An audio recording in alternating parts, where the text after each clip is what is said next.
الحمد لله نحمده ونستعينه ونستغفره ونؤمن به ونتوكل عليه ونعوذ بالله من شرور أنفسنا ومن سيئات أعمالنا من يهده الله فلا مضل له ومن يضلله فلا هادي له ونشهد أن لا إله إلا الله وحده لا شريك له ونشهد أن سيدنا وسندنا وحبيبنا وطبيبنا ومولانا محمدا عبده ورسوله الذي أرسله بالحق بشيرا ونذيرا وداعيا إلى الله بإذنه سراجا وقمرا منيرا أما بعد فقد قال الله تعالى في كلامه المجيد وفرقانه الحميد মরদুদ শয়তান থেকে আমরা সকলে পানাহ চাচ্ছি। আমার সাথে সকলে একটু আওয়াজ দিয়ে জবান ছেড়ে দিয়ে পড়ুন, আউযু বিল্লাহি মিনাশ শাইতানির রাজিম বিসমিল্লাহির রাহমানির রাহিম ثم أورثنا الكتاب الذين اصطفينا من عبادنا إن الله وملائكته يصلون على النبي يا أيها الذين آمنوا صلوا عليه وسلموا تسليما। বলেন তো এনেছেন কে? যে আল্লাহ পাক আমাদেরকে এখানে আসার এবং বসার উন্মুক্ত পরিবেশে কথা বলার এক সুযোগ করে দিলেন। বলুন তো সেই আল্লাহর প্রশংসা করার দরকার আছে না নাই? আমার ভাইরা, এই জন্য বেশি প্রশংসা করা দরকার। এই মাহফিলটা যদি 2 বছর আগের মাহফিল হতো, বিশ্বাস করেন এই মাহফিল কমিটি এত সহজে কিন্তু এই মাহফিলের আয়োজন করতে পারতো না। কারণ এক মাহফিলের আয়োজন করতে গেলে সর্বপ্রথম এলাকার চেয়ারম্যানের কাছে আপনার যাওয়াই লাগবে। ওনার কাছে গিয়ে বলবেন, চেয়ারম্যান সাহেব একটা মাহফিলের আয়োজন করতাম। উনি বলবেন যে দায়িত্ব আমি নিতে পারবো না, যদি পারেন ওসি সাহেবের কাছে যান। ওসি সাহেবের কাছে পাঠানো হবে। ওখান থেকে ওসি সাহেব বলবেন যে এত বড় ঝামেলায় দায়িত্ব আমি নিতে পারবো না, যদি পারেন ডিসি সাহেবের কাছে চলে যান। এই মাহফিল কমিটি আবার এতিমির মতো চলে যাবে ডিসি সাহেবের কাছে। ওখানে গিয়ে বলবে, স্যার একটা মাদ্রাসা আছে, হাফিজি মাদ্রাসা, কিছু ছেলেরা লেখাপড়া করে, একটা মাহফিল করতাম স্যার, একটু আইছিলাম।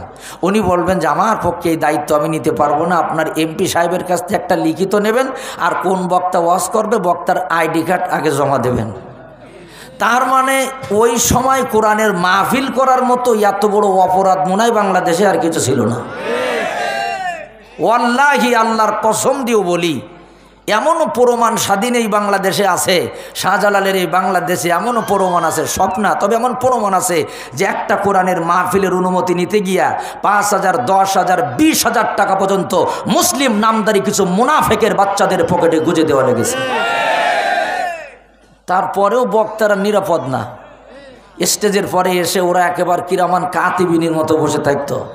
দলের বিরুদ্ধে, নেতার বিরুদ্ধে, চরিত্রের বিরুদ্ধে কোনো কথা বললেই সাথে সাথে কাউন্টার দিয়া মাইকটা কেড়ে নিয়ে কুত্তা বিড়ালের মতো অপমান করে বক্তাকে স্টেজ থেকে নামিয়ে দেওয়া হতো। কথা বলুন ঠিক কিনা? বন্ধুগণ, এবছর সেই অক্টোবর থেকে মাহফিল শুরু করলাম, কিন্তু সেই আল্লাহর বান্দাদের আর পাওয়া যাচ্ছে না। এখন কেউ আর মাইক কাড়ে না, কেউ আর হুমকি দেয় না, কেউ আর বলে না হুজুর রাজনীতি করবেন না, একটু বলে কেউ? আমার বন্ধুগণ, সুতরাং যে আল্লাহ পাক আমাদেরকে এখানে উন্মুক্ত পরিবেশের কথা বলার এক সুযোগ করে দিলেন, বলুন তো সেই আল্লাহর প্রশংসা করার দরকার আছে না নাই? সারাটা জীবন যারা পর্দার বিরুদ্ধে কথা বলতো, দেখা গেল সেই বউর পরকা ওরা নিজেও 2-1 জন পড়েছে। তাহলে প্রশংসা করব কার? আল্লাহর বান্দা এই আরশ নগরে এখন আল্লাহর প্রশংসা করবে আল্লাহ দিয়া জবান দিয়ে। এটা কি আসতে হবে না জোরে হবে? আমার মতো গলার সমস্যা থাকলে আগে কাশে নেন, তারপরে দুটি হাত আল্লাহর কুদরতি ক্যামেরায় বন্দী হবে, চিল্লায় বলেন আলহামদুলিল্লাহ। হলো না? ভলিউম আরো বাড়ান, সকলের ভলিউম বাড়াই দেবেন আলহামদুলিল্লাহ। রব্বানা লাকাল হামদ হামদান কাসীরান তাইয়্যিবান মুবারাকান ফীহি। আল্লাহর প্রশংসার পরে দুরূদ আর সালাম পেশ করছি সেই নবী পাকের জন্য যার নামের পরে একবার দুরূদ পড়লে 10টা সগীরা গুনাহ মাফ হয়, 10টা রহমতের দরজা খুলে যায়। যার নামের পরে একবার দুরূদ পড়লে আল্লাহ পাক তার ইজ্জতের স্থানকে আরও বুলন্দ করে দেয়। সুবহানাল্লাহ। কাল কি 10টার সময় বলবেন? আরও জোরে বলেন সুবহানাল্লাহ। তিনি আর কেহ না, আপনার আমার নবী, বিশ্ব নবী, বিশ্ব মানবতার মুক্তির মহানায়ক, আশরাফুল মাকলুকাত, সরদারে দো আলম, বিশ্ব সভার সভাপতি জনাবে মুহাম্মদুর রাসূলুল্লাহ সাল্লাল্লাহু আলাইহি ওয়াসাল্লাম। বাইরে আমার, সন্ধ্যা থেকে নিয়ে এই পর্যন্ত অনেক উলামায়ে কিরামের কাছ থেকে আপনারা গুরুত্বপূর্ণ আলোচনা শুনে আসতেছেন। পরিশেষে আমি আসাদুজ্জামান, আল্লাহ পাক আমাকে প্রধান বক্তা আজকের এই স্টেজের জন্য করেছেন। এ আরশের মালিক, এমন কিছু কথা তুমি আমার জবান থেকে বের করো যে কথাগুলো সর্বপ্রথম আমার এবং সকলের জন্য হেদায়েতের জরিয়া হয়। বলুন আমিন। বক্তাদের বক্তৃতা, শ্রোতাদের শ্রবণ, আয়োজকদের আয়োজনকে আল্লাহ যেন জান্নাতের জন্য কবুল করেন। সকলে আরেকবার বলেন আমিন। আমার ভাইরা, যেহেতু এই মাহফিলটা একটি মাদ্রাসা কেন্দ্রিক মাহফিল, তো মাদ্রাসায় কি ধরনের ক্লাস করা হয়, মাদ্রাসায় কোন কিতাবগুলো পড়ানো হয়, এটা আমরা সবাই জানি। যাই পড়াক না কেন, মূল সাবজেক্ট থাকে হলো মহাগ্রন্থ আল কোরআনুল কারীম। কথা বলুন ঠিক কিনা?